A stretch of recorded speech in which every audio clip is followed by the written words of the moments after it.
¿Has ido a casino alguna vez? ¿Yo? Sí. Sí, pero no sé jugar, no juego nada. ¿Has ido como así, ya, concierto, no sé quién? Sí, he ido a conciertos y a comer. obvio, a comer al casino. Pero bueno, no sé ni siquiera jugar. No sé las reglas del juego, nada. No tengo idea de cómo hacerlo. He ido a Las Vegas y no he jugado un dólar, nada. No sé. O sea, yo cacho como es algunas cosas de la ruleta, pero me da como pudor, vergüenza, porque tampoco sé. Esa es el 21, el black, no entiendo nada. No, yo sé cómo se juega el blackjack. Que tenés que llegar a 21 y te vais pidiendo hit me. Como da cartas. Pero no sabría, creo que hay una técnica, hay que ser profesional. Aparte que me molesta la idea de botar la plata. Sí, también. Cuando me la puedo comer o puedo comprar algún libro con descuento en Truman Librero. Primer Párrafo, el podcast de libros de Matías Claro y Costa Zafiropoulos de Truman Libreros. Amigas y amigos, bienvenidos a otro capítulo de Primer Párrafo. Hoy no tiene que ver con casino precisamente, pero la verdad es que se nos ocurrió conversando porque en el ambiente del casino han proliferado, han surgido, además del juego, que vamos a hablar un poquito del juego, también el stand-up, el humor, y la verdad es que este capítulo se trata de eso, de los inicios del stand-up y también tiene que ver con el juego de alguna manera. Por eso nos acordamos y conversamos del tema de los casinos. Ahora, ¿por qué queremos hablar del stand-up, amigo? O sea, es una vuelta de tuerca que estamos tratando de hacer pensando en que todo el mundo cree que, bueno, está muy de moda el stand-up en Chile con resultados dispares, ¿no? Hay muchos que se creen graciosos que no lo son. Y hay algunos que sí, que lo hacen bien, pero el stand-up comedy viene de mucho más atrás. Viene de la cultura gringa, obviamente, de un tipo parado, él y sus recursos intelectuales, mentales, humorísticos, ante un público diverso. Pero eso viene incluso de más atrás aún, nosotros lo rastreamos hasta los orígenes. Esto no es los 70 tampoco. No, tampoco. Esa es la gracia. Todo el mundo piensa así como, ya en los 70, George Carlin. No. Esto es más viejo no es George Carlin, no es Johnny Carson, no es Jerry Seinfeld, no es Richard Pryor, etcétera, etcétera. No, nosotros lo rastreamos científicamente, hicimos una investigación científica. Un paper. Y pudimos concluir que el inicio del stand-up comedy se remonta a Charles Dickens y Mark Twain. Esa es la gracia. Como los libros, la literatura, incluso están en el origen del stand-up, de la comedia. Sí. Ahora, ¿por qué? ¿Por qué Charles Dickens de partida? Lo que pasa es que Dickens, recordemos un poquito que Dickens nació en 1812 y 1870. Ustedes saben que nació dos veces. Nació porque era budista, reencarnó en sí mismo. No, nació en 1812, y falleció en 1870. Y Mark Twain nació en 1835, cuando pasó el cometa Halley, y murió en 1910 cuando volvió a pasar el cometa Halley, lo comentamos en otro capítulo. Y los dos están bien relacionados, en algún momento se conocieron, porque Dickens viajó mucho a Estados Unidos y Mark Twain también, que era un rockstar, una figura muy popular, viajó harto a Europa, sobre todo, estuvo en Inglaterra. A todo el mundo le encantaba saber esta cosa que todavía era una curiosidad de cómo era la vida americana, la vida norteamericana en ese tiempo. Dickens, obviamente, lo conocemos por sus obras, lo conocemos por el impacto que creó en la literatura universal.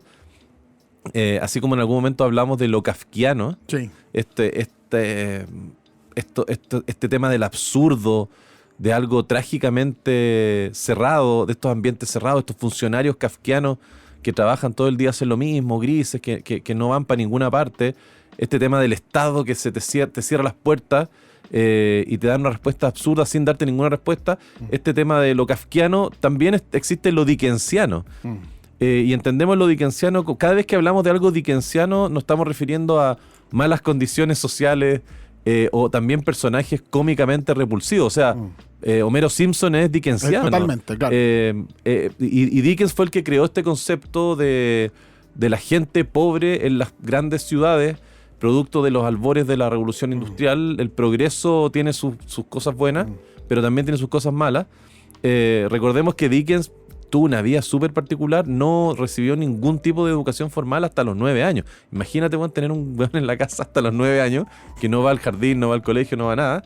Él súper autodidacta, siempre leyendo por sí mismo, pero imagínate, no entró al colegio, no tuvo educación formal hasta los 9 años, y cuando empezó a haber un poquito de de bonanza en su casa. Su papá era empresario, era medio ahí un poquito chambón, pero rápidamente le fue mal y el papá terminó preso, viviendo con su familia en la cárcel porque lo permitían las leyes británicas en ese tiempo. Y Dickens se quedaba con otra gente, pero lo iba a visitar el domingo, se quedaba con ellos. Imagínate un papá que se va preso y dice, ¿está la posibilidad de que mi familia venga a vivir conmigo a la celda? Sí, tráiganla. Vénganse presos también. Claro, imagínate cómo funcionaba Pedidos Ya en ese tiempo, ¿no? Mal, pues bueno. Bueno, el tema es que, pobrecito Dickens, a los 12 años se tuvo que poner a trabajar en fábricas de caucho, en unas pegas que después él lo reflejó en el tema del trabajo infantil en muchas de sus obras. Además perdona, y eso fue importante. La obra de Dickens, al hablar de esos temas, cambió condiciones políticas. Influyó políticamente después su obra. Sí, en las condiciones laborales de los trabajadores.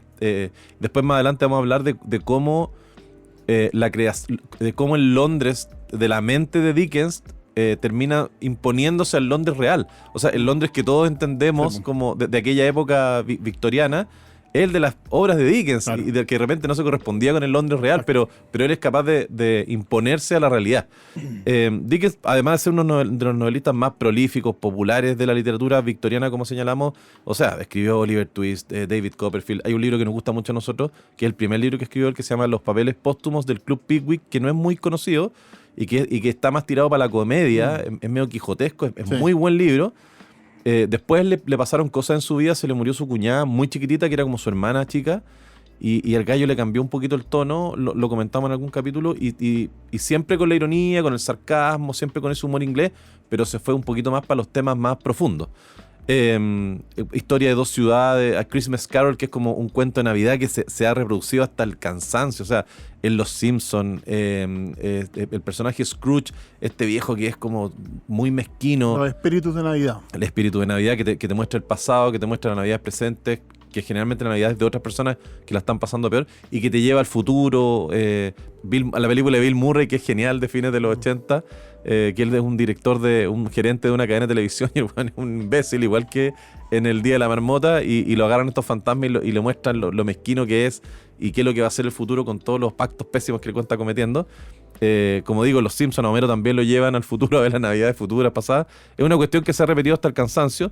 Y la gracia de él es que en algún momento, en 1858 más o menos, él decide empezar a dar conferencias en teatros acerca de sus obras. Y de a poco esas conferencias, donde él leía algunos pasajes de su obra y todo, se fueron transformando en un espectáculo donde él seleccionaba textos, donde era capaz de emocionar a la gente, donde era capaz de hacer reír a la gente. Entonces, entre 1858 y 1870, que fue el año de fallecimiento, Dickens realizó un montón de giras por Reino Unido y también llegó a Estados Unidos, y su presencia generaba así, pero una expectación tremenda. Había multitudes que pagaban y hacían fila para ir a verlo. Bueno, hay un tema con Dickens también, como precursor de la serie, en términos del cliffhanger, que lo hablamos en el capítulo.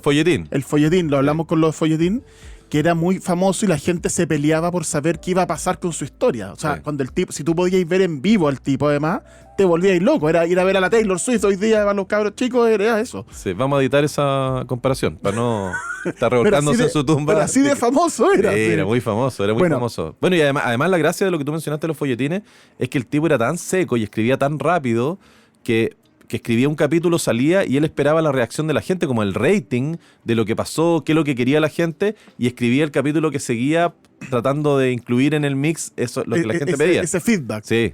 Bueno, si hablamos también de humor, Mark Twain es un autor ineludible. El premio más importante de humor norteamericano se llama el premio Mark Twain. Es el fundador, de hecho lo consideran el padre de la novela norteamericana, sí, pero además el padre del estilo del humor. Y fue muy popular él, o sea, sin ir más lejos, todos conocemos su obra, que eso es lo que pasa con los clásicos. Puede que no lo hayas leído, pero has visto una película que está basada, has visto un mono animado que se inspiró, has escuchado una canción que se trata de... Expresiones que quedan, personajes. Exactamente, porque inventan un arquetipo, entonces son historias que quedan. Mark Twain es Tom Sawyer y es Huckleberry Finn, y ahí está Mark Twain. Está un yankee en la corte del rey Arturo, que es muy divertida también. Entonces es un autor que tiene una profundidad en su obra también muy similar a la de Dickens, pero también tiene un sentido del humor y una mirada aguda, divertidísima. Sí, son como dos caras de una misma moneda. Exactamente. Mark Twain un poquito más tirado para el sarcasmo, para la burla. Sí, y el Dickens otro también tiene eso, pero Dickens un poquito más social. drama, más social. Hace poquito se publicó un libro que me leí que se llama El animal inferior, que son 4 ensayos de él cortito. Y es muy gracioso, o sea, habla de los políticos, habla del ser humano y se burla del ser humano en relación. El animal inferior del ser humano. Sí. Entonces, bueno. Además, a todos los seres humanos menos él, porque él era bien inteligente. Sí. Y era bien. En el fondo él sabía que era especial. Hay otro libro que se llama Cartas desde la Tierra, que tiene el mismo tono, pero en relación a la religión, donde le reclama a Dios. Justamente, era crítico también de eso. Sí. Bueno, y Mark Twain también era no solo un autor, sino que era un narrador, un orador muy carismático, y que tenía este humor y este estilo súper ingenioso, y sus lecturas también se convertían en espectáculos, también tenían esta lógica como del stand-up que estamos hablando, de que él solo leyendo o hablando generaba un evento que era muy entretenido, muy divertido. Él fue conocido como el humorista más famoso de Estados Unidos, de América, y recorrió Estados Unidos y Europa, y cautivaba a la gente con su mezcla, así como de humor, y también de crítica social, porque en esa ironía y en ese sarcasmo también había mucha crítica social. Acaba de ser destronado por Donald Trump ayer, como el humorista más famoso de toda América. Estamos a 5 de noviembre. Grabando hoy día a 6 de noviembre, ayer fue la elección de Estados Unidos. Después de la caída de Kamala Harris. Pero bueno, ¿qué le vamos a hacer? Oye, bueno, la decisión de Dickens de empezar a realizar estas lecturas públicas, al principio él estaba medio reticente, no quería, porque en el fondo era como exponer su obra a través de lecturas públicas. Imagínate cuando de repente te empiezan a gritar de la última fila. Sí, puede pasar. Pero empezó a ver de a poco que había muchas posibilidades en esta forma de expresión, porque hay que entender que qué mejor que el autor de un libro te lo lea y enfatice lo que hay que enfatizar. Es diferente a la experiencia de lo que ellos llamaban la lectura en privado, que en el fondo tú no sabes cómo son los personajes, no te imaginas a los personajes, no sabes el tono de voz, cómo hablan. Estás tú en tu cama o en tu sofá leyendo algo, pero qué bueno leerlo o entenderlo de primera fuente. Dickens empezó a entender de que leyendo en voz alta él podía resaltar los matices de sus personajes, el tono de la historia, aspectos que se perdían en esta lectura en privado que te comento yo. Qué interesante eso. Es súper importante porque en el fondo la lectura tiene que ver con eso. Tiene que ver con años después, siglos después, tratar de interpretar fehacientemente lo que dijo o lo que pensó y lo que escribió un gallo hace, no sé, Homero, la Odisea. ¿Cómo yo agarro ese libro ahora, años después, siglos después, y trato de interpretar lo que él quería decir, cómo lo quería enfatizar? Entonces, por eso la experiencia de ir a escuchar al poeta declamar sus versos, ir a escuchar al escritor leer pasajes de su obra, es súper interesante porque te enteráis de primera fuente. Y la lectura en privado es súper rica, pero no tiene ese otro aspecto. Y hay una cuestión con los énfasis, o sea, que tiene que ver con los actores, con el teatro, con las películas. En el fondo el texto dice, dame eso, dámelo todo. Sí, te responde. Dámelo ya, todo. Sí. Al fin te responde otro, por ejemplo. Te puede responder, pero dame la botella. Y puede ser como con pena, con alegría. Sí. Dame la botella. Sí, es distinto. Es distinto. Gracias. Gracias por la actuación. No, un actor impresionante. Bueno, por lo menos andas con camisa de actor, porque con una camisa, me dio ganas de tomar desayuno con una en el camisa Caribe. guayabera. Una camisa con frutas y sandías y todo. Pero importante lo de los énfasis, entretenido eso y que hayan sido capaces de detectarlo. Sí, alguien le vendió la pomada, yo creo que a Dickens, esto es solo especulación mía, de decirle, oye, ¿sabes que acá hay una beta artística donde tú podís ir a contar de primera fuente tus obras? Había otro tema que tiene Dickens, que es bien choro, que Dickens, todas sus obras, tus folletines, todo lo que estamos comentando, salían con ilustraciones. Y él era muy amigo del ilustrador. Entonces tenía mucho feedback con el ilustrador y las ilustraciones eran bien fieles a lo que Dickens tenía en la cabeza. Que no pasa así siempre. De repente la editorial le encarga a un ilustrador X y el ilustrador no tiene contacto con el autor de la obra o las ilustraciones se hacen cuando el autor ya está muerto. Aquí Dickens era amigo del ilustrador, por lo tanto los dibujos, no sé, Fagin de Oliver Twist, que es que este jefe de los ladrones, de los pequeños delincuentes chiquititos, está ilustrado como Dickens lo tenía en mente. Entonces, muy interesante. Otra razón importante para el gallo empezar a dar conferencias fue que era una fuente de ingresos súper importante. O sea, se hacían filas, se llenaban teatros, Dickens era una celebridad, está considerado el mejor escritor de la época victoriana. Mucha gente, esta cosa que hablamos de él de ser autodidacta, de de crearse como escritor solo leyendo otras cosas, que ya no está muy de moda, ahora están de moda los talleres y otro tipo de cosas, y en el fondo para escribir hay que leer primero. Hay mucha gente que lo criticaba, por ejemplo Oscar Wilde, Chesterton le decían, pucha, es que este gallo es medio autodidacta, entonces es medio sensiblero, medio cebollero, le falta la técnica, pero al final eso es lo que llegaba a la gente. Y Dickens empezó a ver que había una posibilidad de negocios y de lucas en esto, sobre todo que después de que se separó de su señora Catherine, se quedó como con pocas lucas, la señora le pegó un zarpazo, más o menos ahí, le pegó su bono compensatorio, no sé qué le pidió, y él dijo, pucha, sabes que acá hay una oportunidad para ganar más lucas. Bueno, en el caso de Mark Twain, inicia su carrera como stand-upero en años similares. Si en el caso de Dickens fue en 1858, Twain fue un par de años después, en 1860, un poquito después. Y él empezó porque tenía un talento natural para la oratoria, por lo tanto comenzó como conferencista. Él daba charlas, él decía, Twain además tenía esta cuestión de que escribía muy buenas columnas, muy buenos textos. Era periodista. Era periodista, entonces tenía la capacidad de el discurso, de hacer textos que estaban pensados para ser leídos, para ser declamados. Ahora, además de periodista, él fue escritor de muchos cuentos humorísticos y hay uno muy famoso que se llama The Celebrate Jumping Frog of Calaveras County, Sí. que hay una historia con eso. Bueno, no sé si es una historia digna de contarse, pero la voy a contar igual porque el podcast es de nosotros.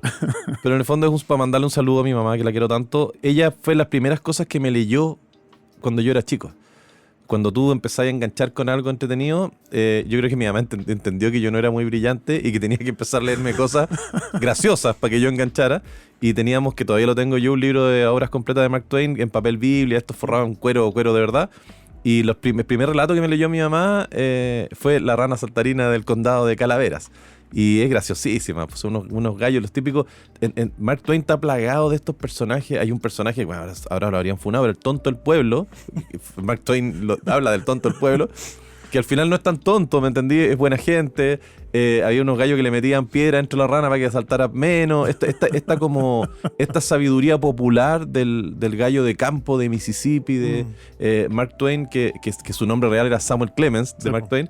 Lo supo captar muy bien. Es como el votante de Trump, pero en ese tiempo era gracioso, ahora no nos hace reír tanto. Bueno, en el caso de Twain, él se da cuenta que sus relatos funcionaban no solo en el papel, sino que también generaban muchas reacciones cuando él los leía, cuando los contaba en voz alta. Y por eso también encontró, al igual que Dickens, que las lecturas y estas conferencias era una forma súper viable de no solo ampliar su influencia, sino que también generar ingresos.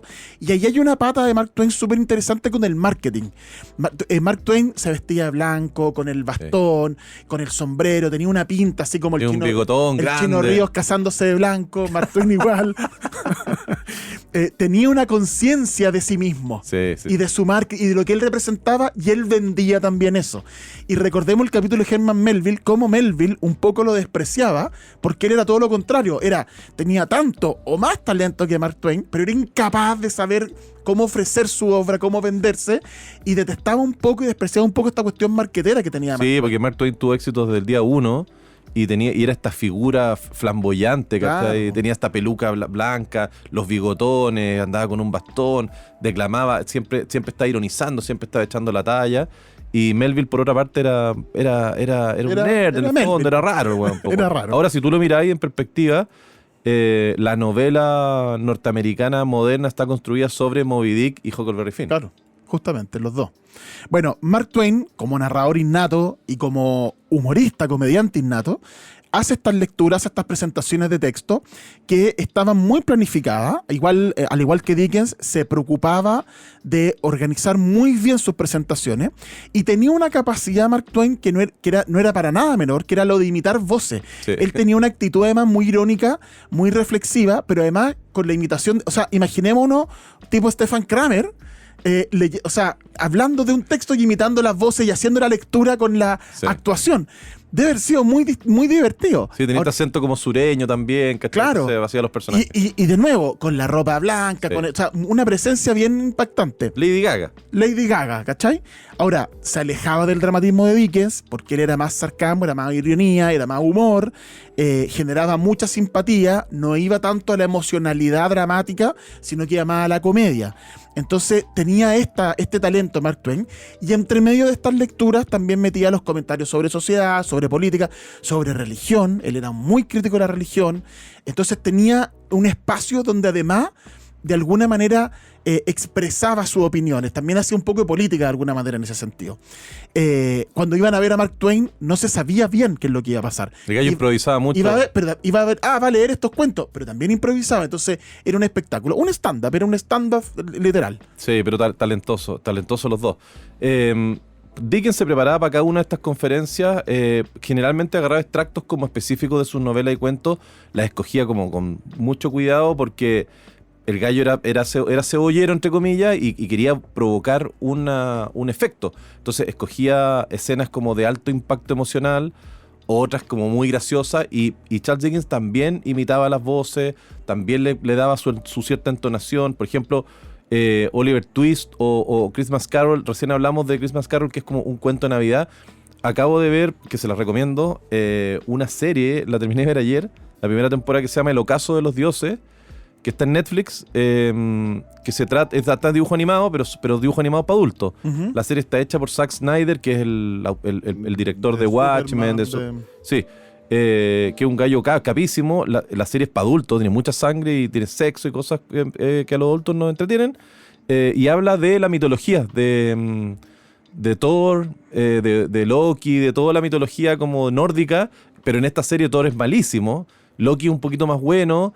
Y hay por ejemplo una parte en la serie que Odin lo agarra a una bruja y lo lleva al pasado, lo lleva al presente y lo lleva al futuro para mostrarle lo que sería la Tierra sin los dioses. Entonces el recurso de los fantasmas que te toman y que te llevan al futuro y todo, eso es Dickens. Claro. Eso es un cuento de Navidad. La historia del huérfano hecho a sí mismo, Oliver Twist, es Dickens. De ahí viene todo, y han habido cuántos huérfanos de ahí para adelante. No sé, Harry Potter es huérfano de Brooklyn, de Jonathan Lethem, etc. David Copperfield, que es la obra más autobiográfica de Dickens, de un cabro que en el fondo nace en una familia y le empiezan a pasar cosas malas, dificultades, que lucha contra los elementos. Eso es Dickens, y eso partió con Dickens. Él seleccionaba estos extractos de David Copperfield, de Oliver Twist, porque incluían personajes y situaciones que evocaban estas fuertes reacciones en el público, que era lo que él buscaba. Él buscaba que el público llorara, el público riera. Se dedicaba, igual que Mark Twain, mucho tiempo a ensayar esta cuestión, a diferencia de los stand-uperos actuales que improvisan mucho y muy fome, sobre todo los chilenos. Estos gallos se prepararon un montón y había un guión que, paréntesis, es lo que nosotros valoramos, por ejemplo, en Seinfeld, en la serie que nos gusta tanto, en Arrested Development, en Los Simpsons, y varias series de comedia bien hechas. Es que la gracia está en el guión, precisamente, en lo apegado que son al guión, en las palabras, en el trabajo previo de la... ¿por qué está esta palabra y no está esta otra? Entonces, al final, uno puede ser gracioso, uno puede ser chistoso, pero si no trabaja sus guiones, no vaya a trascender. Dickens siempre buscaba que cada inflexión de su voz fuera precisa, fuera emotiva. Trabajaba mucho en el espejo con la expresión facial. Dickens es chistoso porque es como el típico pelado que se negaba hasta último a ser pelado, como que se armaba el comb over, que le llaman los gringos, que es como el pelo que se deja un pelo largo y se lo hacía como para arriba, ¿cachai? Bueno, en todas las fotos sale como despeinado, sí, como si se hubiera venido bajando la moto o el caballo, no sé, en ese tiempo. En efecto, Dickens no solo leía, sino que interpretaba a cada personaje, modulaba la voz, como dijimos, hacía voz de niño, hacía voz de anciano, de viejito, hacía voz de mujeres, ¿cachai? Y era casi una actuación teatral esta weá, más allá de una lectura de su obra. Y toda cuestión provocaba un efecto como bien electrizante en los oyentes. Muchas veces escuchaban las filas del fondo, hay testimonios de gente llorando, y él paraba un poco para que pararan de llorar. Por ejemplo, no quiero seguir haciendo spoiler, porque los últimos capítulos, weón, he hecho una cantidad de spoiler involuntario, y tú me has retado después, y está bien. Pero hay un libro que se llama... el otro día, en los comentarios de Spotify el otro día, había alguien que decía: oye, tuve que parar para leerme el libro porque estaban haciendo muchos spoilers. Pedimos disculpas a esa persona. Sí, sorry. Pero bueno, es que hay libros que ya son antiguos ya, porque es spoiler, ¿no, güey? La Biblia, ¿qué te pasa? Hay una novela de él, grandota, que se llama La tienda de antigüedades, donde hay un personaje que se llama Nell, la pequeña Nell, y era súper estricto Dickens con cómo con respetar la estructura de la novela. Si él partía con una comedia, en la comedia él tenía el presupuesto de que no lo van a lograr, no lo pueden lograr, lo logran. En cambio la tragedia era todo se ve bien, lo van a lograr, no lo logran. Y la tienda antigüedad era una tragedia y desde el día 1, desde que la página 1 uno cacha que algo malo va a pasar.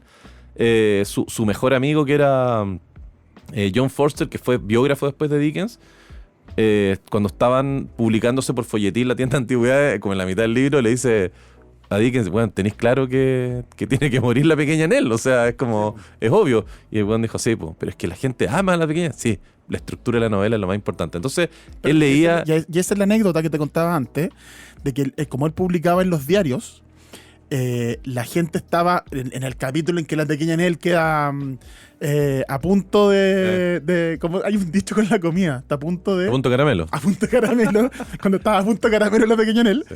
Y se termina el capítulo. Al capítulo siguiente, los diarios viajaban en barco, la gente estaba en el puerto y preguntaba, ¿se murió ¿qué pasó con Nell? ¿Qué pasó con Nell? Era el siguiente capítulo de la serie Netflix. Sí. Hay otro capítulo de Oliver Twist, donde Oliver Twist tiene no me acuerdo si es de Oliver Twist o David Copperfield, que tiene un problema, un accidente, y queda en peligro de muerte. Y toda la gente como, va a morir este gallo, ¿cómo va a morir? Y al capítulo siguiente... Dickens habla de otra cosa, no se refiere a... ¿Cachai? Entonces los mantuvo en vilo una semana más y después se resuelve que se salva Oliver Twist y no muere, qué sé yo. Pero bueno, así la gente esperando qué pasó con Oliver Twist. Jon Snow en Game of Thrones. Exactamente. Cuando queréis ¿qué pasó en este personaje? Me muestran otro personaje del pasado. Es como Lost, que aparecían más personajes del pasado. Qué terrible, güey. Bueno, mucha gente sollozaba. Con Christmas, con un cuento de Navidad, Dickens hacía reír a un montón de gente. Y la gracia de este libro, que es lo mismo que pasaba con Mark Twain, por eso lo estamos haciendo en paralelo, es que eran gallos que te hacían reír, pero que bajo cuerda habían una crítica social. O sea, un cuento de Navidad es como es chistoso, como el gallo lo agarran los fantasmas, bueno, lo llevan para el futuro, para el pasado y qué sé yo, pero en el fondo lo que importa es, bueno, la mezquindad del empresario y la poca empatía de no cachar que hay otra gente que trabaja para él, weón, que puta que quiere estar en Navidad celebrando y no trabajando, y que lo mínimo, weón, es darle un bono, darle un permiso, ¿cachai? Tenía que ver, bueno, el tema de la justicia social, de la justicia laboral, de la caridad, están siempre presentes en Dickens por todo lo que pasó él cuando era chico. Bueno, y además Dickens también tenía trabajó como periodista cubriendo el Congreso, el Parlamento británico. Sí. Entonces sabía del debate legislativo. Sí. Y él entendió también que podía influir en el debate legislativo a través del arte de esta escritura. Entonces, sí, porque que lo hizo, como decíamos antes. Como escritor fue tan importante que, como explicamos recién, terminó cambiando un poco la percepción que todos tenemos, claro, de las leyes mismas. O sea, este tema de la compasión, de la generosidad, era un tema que él puso en el tapete cuando estaban en los albores de la revolución industrial y se provocaban todas estas injusticias, sobre todo con el trabajo infantil. Él puso en el tapete ese tema. Sí. Ahora, en el caso de Mark Twain, su estilo en las conferencias y los libros que él leía en las conferencias eran, por ejemplo, la aventura de Tom Sawyer, la aventura de Huckleberry Finn, El príncipe y el mendigo, todas historias que estaban llenas de humor, de crítica social y de personajes entrañables. Como él además hacía las voces y actuaba, esos personajes eran fundamentales para su performance, digamos. Usaba su acento sureño y además él había sido piloto de barco. Por eso se habla de Twain. Marca 2. Marca 2, que es como una medida del ancla, claro, de la velocidad también, de todo eso. Entonces usaba su acento sureño y esa experiencia como piloto para darle vida a estos relatos, para dramatizar estos relatos. En el caso de Mark Twain, también el humor era una herramienta crítica, era mucho más que entretenimiento, exploraba la injusticia, exploraba el racismo, exploraba la corrupción, pero lo hacía de tal manera que no era tampoco panfletario en términos de...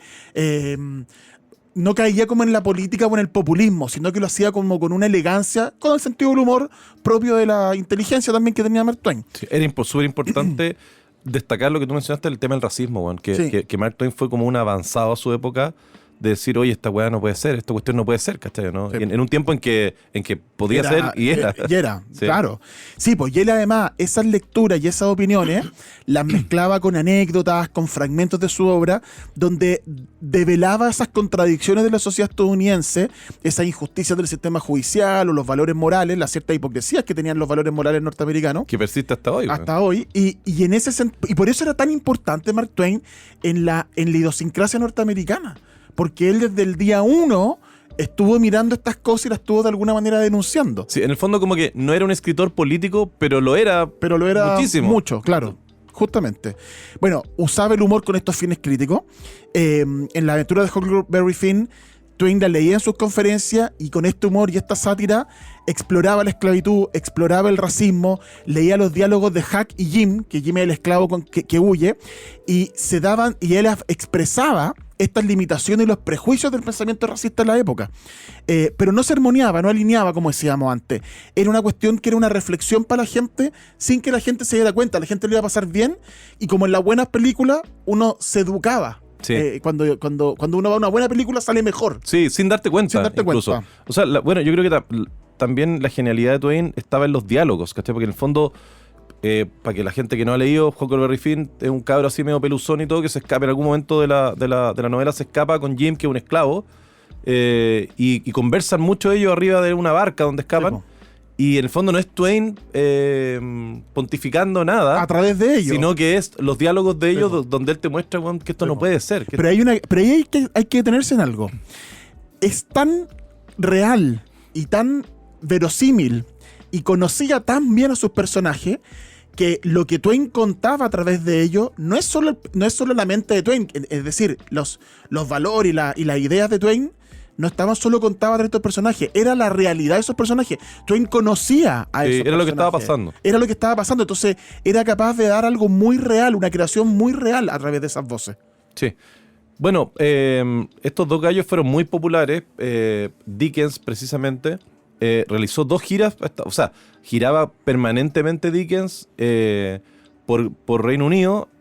Los buenos se brindaban por entero, o sea, era como se preparaban muy bien, eran como bien agotadoras, bien extenuantes. Y viajaban en barco, carreta, era otra cosa, po. Claro, viajaban en avión, así en como... Latam. Claro, en los asientos... que os quiere auspiciar la TAM a lo mejor, los asientos más cómodos del mercado. Sí, paga harta plata. Para ir adelante, como yo, para tirar las piernas. Salida de emergencia. No, yo no estoy capacitado me he sentado 2 veces a hacer emergencias. Si usted la instrucción, no entiendo nada. Váyase para atrás. Es mucha responsabilidad, weón. Te transformáis en un líder, weón. Se secuestran el avión y tú soy el weón que tiene que decir por aquí. Los flotadores, sople la weá. El asiento está debajo. Se me olvidaron todas las instrucciones, weón. Quiero sentarme en otro asiento. Oye, bueno, Dickens realizó dos giras de lectura en Estados Unidos. Perdón, una en 1842, donde en realidad tuvo éxito, pero él se había mandado un librito antes que se llamaba Notas de América, donde dejaba más o menos como chaleco de mono a los gringos. Mucha gente lo había leído, entonces había un poquito de resentimiento con este británico que nos criticó un poco cuando vino. Porque él viajó a conocer primero. Exacto. Como invitado, como escritor, después viajó a hacer las conferencias. Claro. Entonces la primera conferencia le fue más o menos, es que todavía estaba un poquito herida, ¿no? Por lo que el bueno había dicho. Porque es que el bueno está todo muy mal. Sí, de ignorantes. Y con razón. No, de unos brutos y que eran así, casi salvajes, bárbaros. Sí. Y que estuvo en una convención de MAGA. Sí. Tea Party. Pero es divertido ese libro porque lo hace pebre en realidad, es bien irónico. Sí, es muy lindo. Bueno, ya no hay muchos libros de viaje. Hablamos de Melville, de los libros de viaje. Mark Twain también tiene libros de viaje. John Steinbeck más hace poco, el siglo XX. Programas de comida de viaje. Tony Bourdain, güey. Eso es lo que hace la gente. Oye, güey, yo ya no soporto los chefs viajando y comiendo. Basta de eso. Estoy aburrido.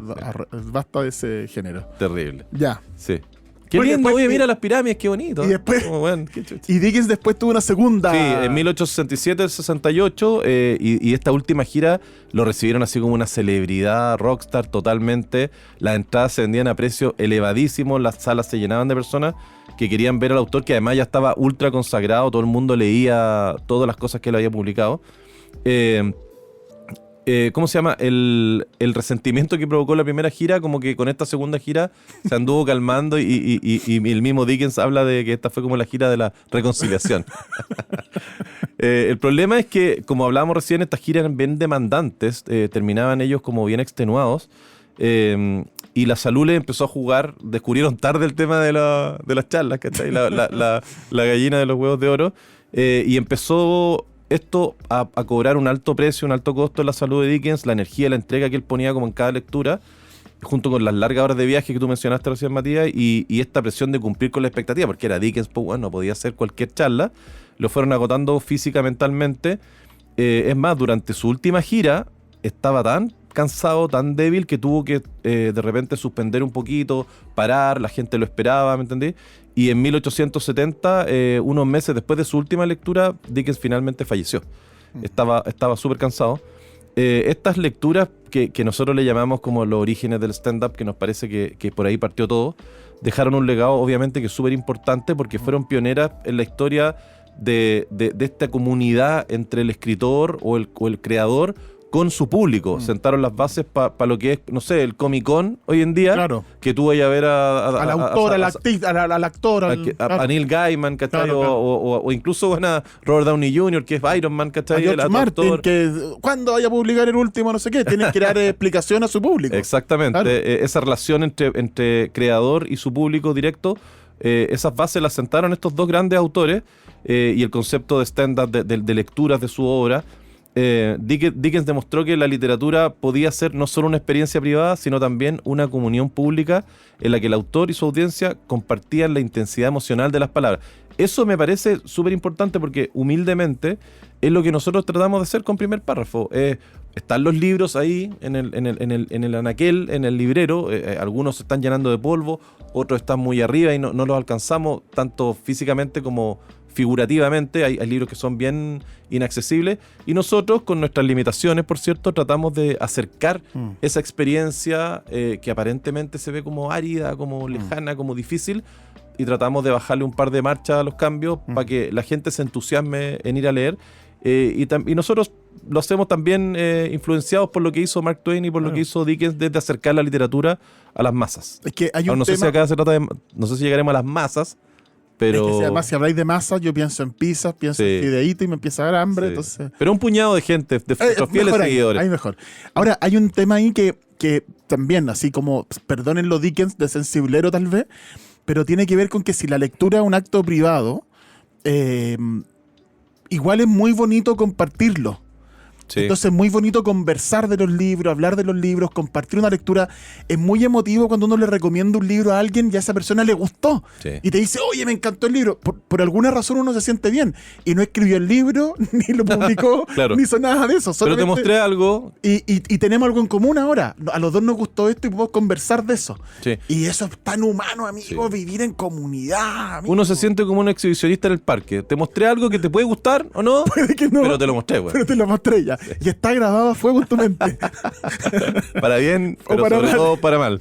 Bueno, pero esa Pero cuestión esa de- percepción, además, cuando el gallo se juntaba con la gente y le leía cosas, él podía ir moldeando la percepción que la gente tenía de su Además. obra, de sus personajes. O sea, fue tanto el impacto de Dickens que, por ejemplo, cuando él habla de Oliver Twist, de este barrio, que no me acuerdo el nombre, ya me acuerdo el nombre, pero hay un barrio donde estaban todos estos ladronzuelos chicos, estos niñitos huérfanos, que eran como capitaneados por Fagin, que era un judío súper avaro, que es una excepción a la regla, no pasa siempre eso, y él los mandaba a robar, weón.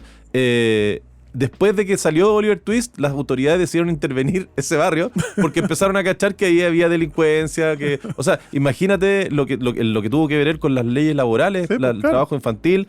Y la forma en que nosotros percibimos Londres de aquella época está marcado a fuego por lo que Dickens nos decía que era el Londres de esa época, no por el Londres real. Exacto. Entonces, imagínate un escritor que tiene tal impacto que puede cambiar la realidad. Sí, po. Bueno, en el caso de Mark Twain con su gira, también hizo muchas giras de lectura tanto en Estados Unidos como en Europa. Viajó a Inglaterra en 1872.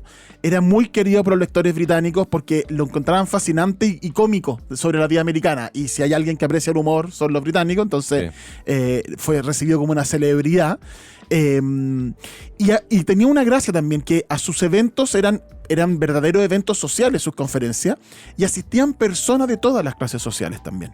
Eso es muy entretenido. Era muy amplio en ese sentido. Y él además, tuvo problemas financieros debido a malas inversiones, y en la década de 1890 Abrió una librería. eso le trajo los problemas Por de eso te inversión.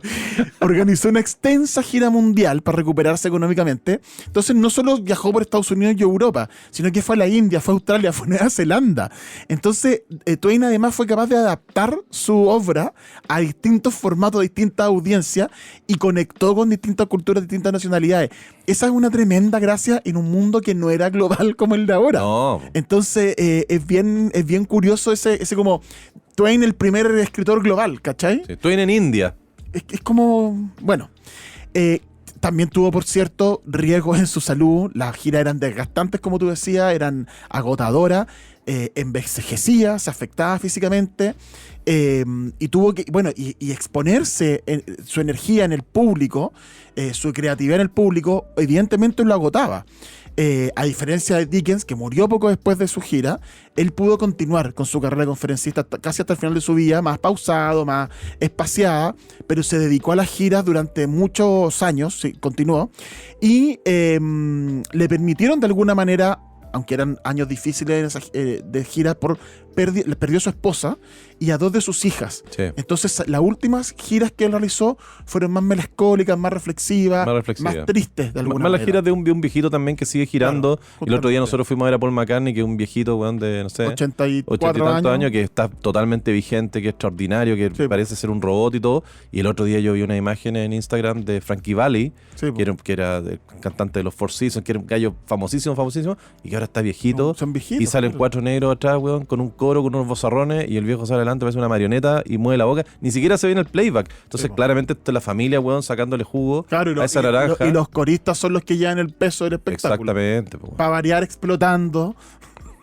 Frankie Valli goes to Hollywood. Exactamente. Bueno, el asunto es que las lecturas de Mark Twain, ese legado que él dejó, al igual que Charles Dickens, fue un modelo para las lecturas de autor, para esos espectáculos literarios, para entender la oralidad de las obras que ellos escribían. Recordemos, y aquí hay un tema súper interesante, hasta la invención de la imprenta con Gutenberg, la literatura era oral. Sí. Por lo tanto, siempre existía el énfasis que le daba el juglar, aquel que declamaba, el poeta, el Homero. Es que al principio siempre es oral. Después uno va pasando a otras cosas. No necesariamente. Depende.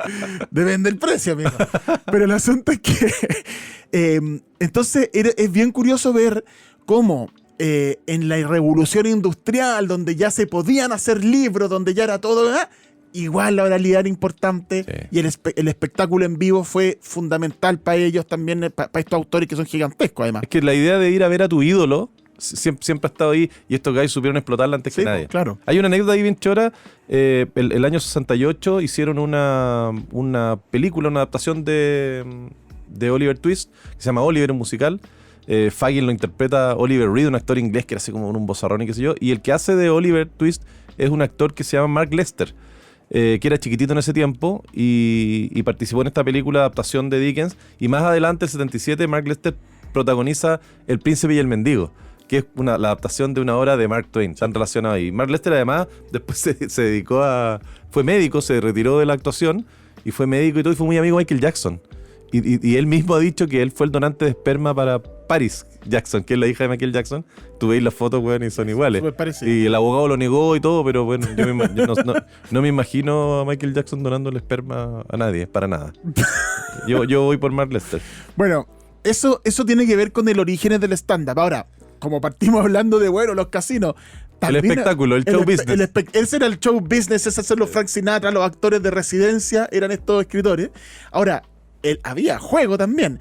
Y no hay otro más ludópata y más famoso para el juego y para perder plata como loco que el señor Fyodor Dostoyevsky. Oye, pobre Dostoyevsky, weón, estaba agarrado, weón, Estaba pringado con la mala suerte. Pobrecito con el Sí. juego, weón. Bueno, ni hablar de... vamos a hacer un capítulo especial de Dostoyevsky que requiere mucha preparación y requiere tomárselo en serio porque el gallo es un gigante. Él nació en 1821 y murió en 1881, anduvo por los gulags, estuvo preso, obviamente autor de Los Hermanos Karamazov, autor de Crimen y Castigo, El Jugador, que vamos a hablar de eso ahora, Noches Blancas, hicimos un Pequeños Clásicos 2, La Venganza, Matías habló de Noches Blancas. Y el juego en la vida de Dostoyevsky es un aspecto súper complejo y profundamente enlazado con su vida personal. O sea, el weón fue ludópata desde siempre prácticamente. Y afectó mucho su obra literaria. Su obra literaria está plagada de temas como el autocontrol, como la satisfacción inmediata, la culpa, weón, después de haber perdido la plata.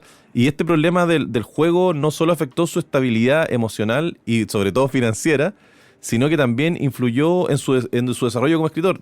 Te comentaba yo que tiene que ver con esta perspectiva que él adquirió con el tema del juego porque lo experimentaba él mismo. Padecía ese impulso. Pero bueno, además, producto de eso te explica muy bien lo que son los impulsos del ser humano, el sufrimiento y un tema súper interesante que es la lucha contra el autosabotaje. Hemos hablado en otros capítulos del síndrome del impostor, de esta cosa de que puta, no, yo creo que no me va a salir bien esto, weón, mejor reviento, weón, y no lo hago, mejor renuncio, ni siquiera lo intento. Son temas que se convirtieron en pilares de la obra de Dostoyevsky. Pero además hay otra, fue importante el juego para darnos el enfoque que él nos dio de todos estos impulsos humanos, pero también porque gran parte de su obra no existiría si no hubiera tenido que pagar tantas deudas, weón. Porque él las pagaba por eso. Exactamente, tuvo que escribir un montón de cosas porque con esa plata hubo un momento en que la editorial no le pagaba a él, sino que le pagaba directamente a los acreedores. Claro. ¿Cachai? ¿No? Entonces él literalmente pagaba sus deudas escribiendo. Literalmente. Si no hubiera sido ludópata, capaz que hubiera escrito un par de libros. Mucho nomás, menos, o ninguno, claro. no sé. Bueno, y ahí tú lo mencionaste por ahí. O sea, él era capaz de entender este impulso del juego, qué sé yo. Es conocido Dostoyevsky como el gran autor de la psicología humana. Es uno de los más grandes diseccionadores. Oye, Matías, qué académico, el weón. espíritu humano, del alma humana. Hasta aquí llego yo. Y ahí hay un aspecto que tal vez se origina en esta culpa, en esta cuestión que él tenía con el juego. ¿Por qué yo siento esto? ¿Por qué me pasa esta cuestión? ¿Por qué soy adicto? ¿Por qué soy ludópata? Y empezar a rebuscarse en sí mismo. Y eso lo volcó en su obra, en buscar las motivaciones psicológicas de sus personajes, que es el gran sello de Dostoyevsky. Sí, tal vez se origina en la ludopatía.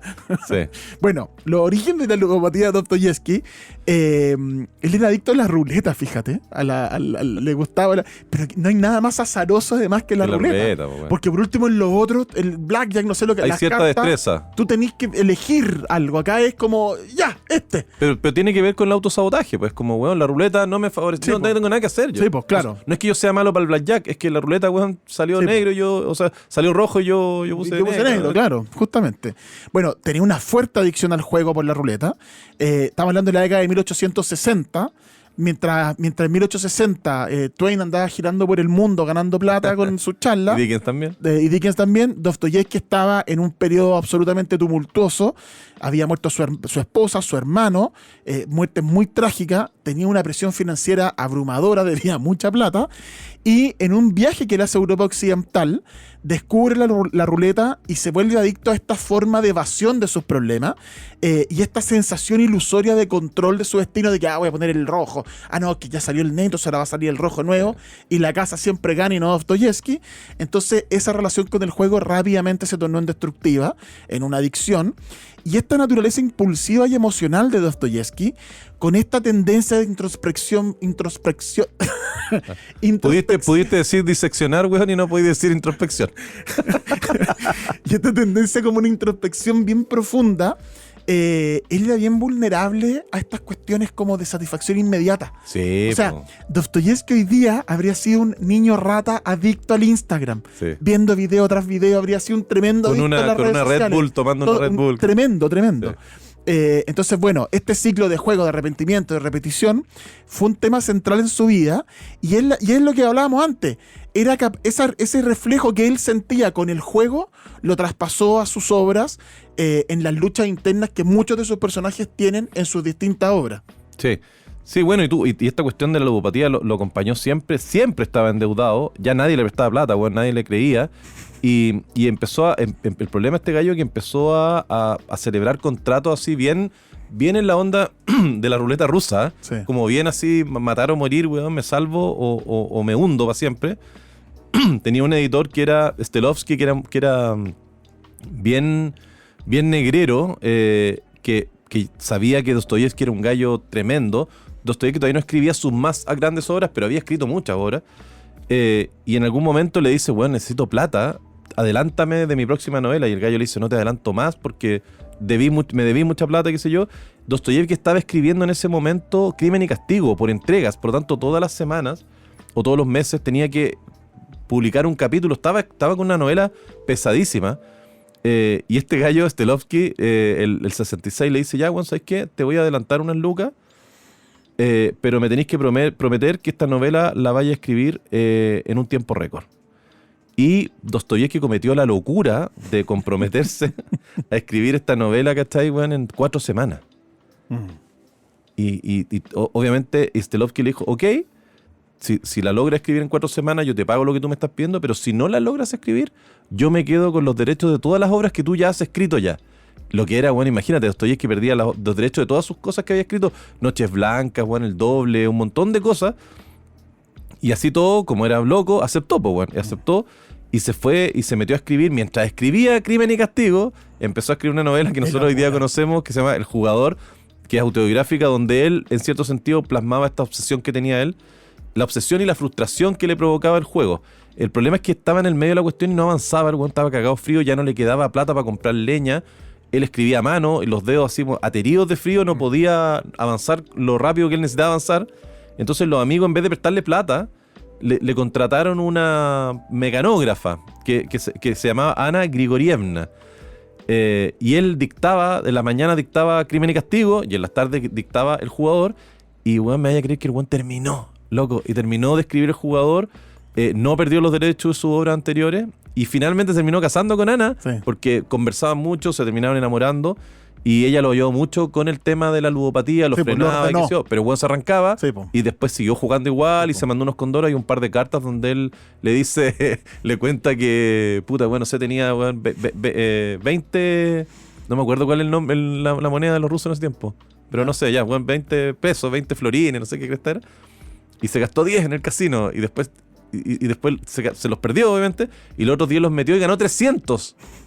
Y en vez de pararse e irse, jugó los 300 y perdió los 300. Y le escribía cartas a él constantemente disculpándose. Y ella lo aguantó un montón y lo quiso harto. Y lo tuvo ahí como amarrado bien, cercano, pero cuando se arrancaba a jugar igual. Oye, y hay que recordar que Dostoyevsky hay un quiebre en la vida de Dostoyevsky que lo hablamos para Noches Blancas, que es en la condena en Siberia. Sí. Esos 4 años que él pasa en Siberia. Y que después de Siberia, que estamos hablando año 1000, fines de los 40, esto después de los 60, vuelve a escribir.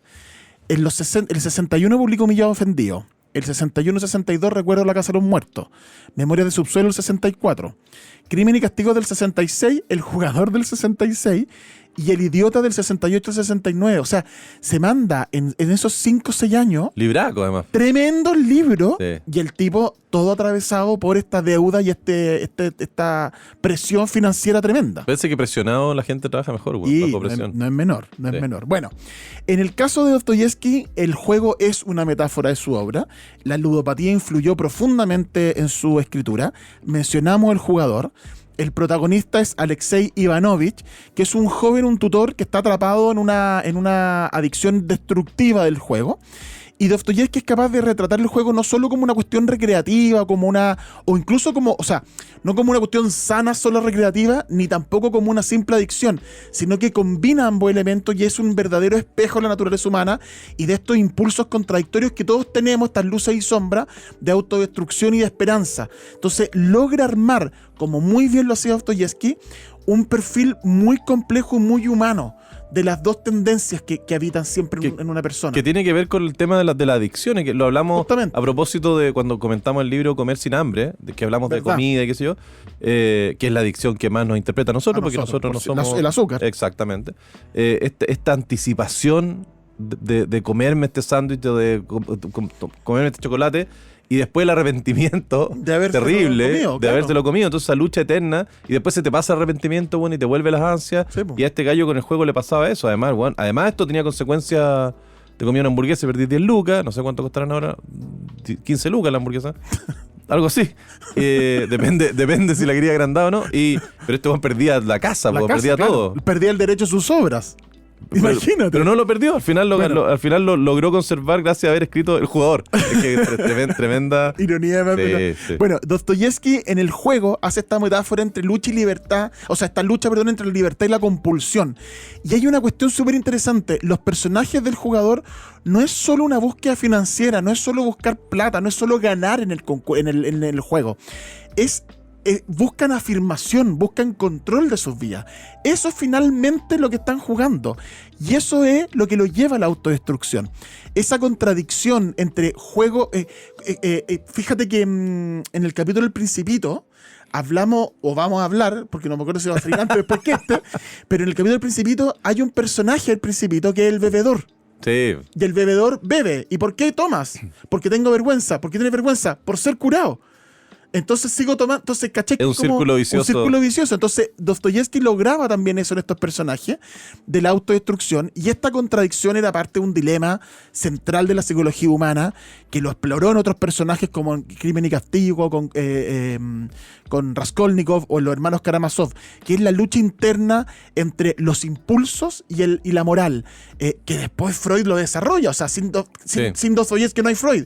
Oye, buena declaración. Los buena deseos y la moral, la voluntad y el caos interior, el ser y el deber ser. El control, ¿cachai? Y los impulsos. ¿Cachai? Claro. También. Sí, bueno, eso psicológicamente, este patrón como autodestructivo que tienen los personajes de Dostoyevsky y que tenía él mismo en su propia vida, se le llama como el complejo de pérdida, que es como el individuo como consciente o inconscientemente busca fracasar. Yo creo que más inconscientemente. O destruirse de una forma como para reafirmar su dolor. Es como esa gente que se queja todo el tiempo, weón, porque necesita ser la víctima, necesita ser... El objetivo de su vida, weón, es que obtener simpatía o empatía de parte de los demás, ¿me entendí?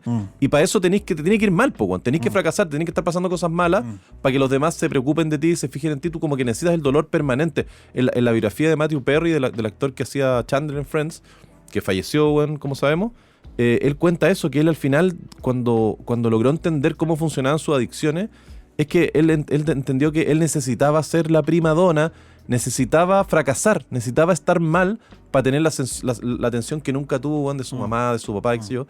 Y tiene que ver con este complejo de pérdida, de un poquito síndrome del impostor, pero es como, necesito que me vaya mal la ruleta. Si me va mal la ruleta, no tengo la culpa yo, fue el azar, ¿cachai? Me fue mal y ahora todos tienen que decir, puta, este gallo le fue mal, pobrecito.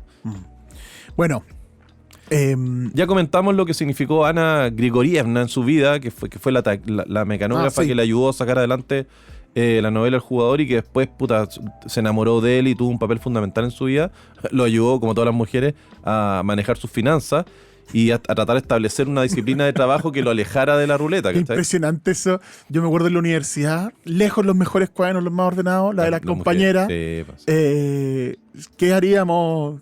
No existirían los bancos, tendrían todos los platos ordenaditos en la casa si no fuera... Sí. Bueno, el asunto es que Dostoyevsky, con este reflejo del juego, es parte de esta conexión que armamos del casino de alguna manera, del stand-up con los comediantes, con estos escritores graciosos como Dickens y como Mark Twain, que detectaron ese espacio. O también un autor como Dostoyevsky, donde el juego marcó su obra, donde tiene una novela como El Jugador. Ahora, no son lo único, hay muchos otros más. Vamos a preparar un capítulo especial sobre escritores adictos. Escritores adictos al juego, porque hay muchos, sí. Baudelaire, Paul Verlaine, Pushkin, Graham Greene, Ian Fleming, hay un montones. Hagamos un capítulo de escritores no solamente ludópatas, sino que adictos en general. Bueno, tenemos para hacer 2 años. 2 años de primer párrafo solo de adictos.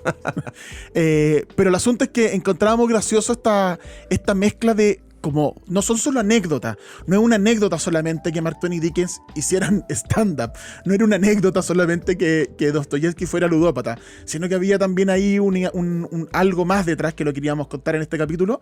Así que muchas gracias por escucharnos, y los quiero invitar además a aprovechar una cuestión. Todos estos libros, por supuesto, que nosotros hablamos, los encuentran en Truman Librero Pumanque, los encuentran en Truman Librero Antofagasta, y son libros que nosotros los tenemos en papel, pero también pueden descubrir a través de los audiolibros otra manera de leer. Y si están aquí en primer párrafo es porque les gusta escuchar. Y así como escuchas radio, música o podcast, también puedes escuchar un libro, amigo. En Storytel accedes a más de 25.000 audiolibros en español por menos de 8.000 pesos al mes.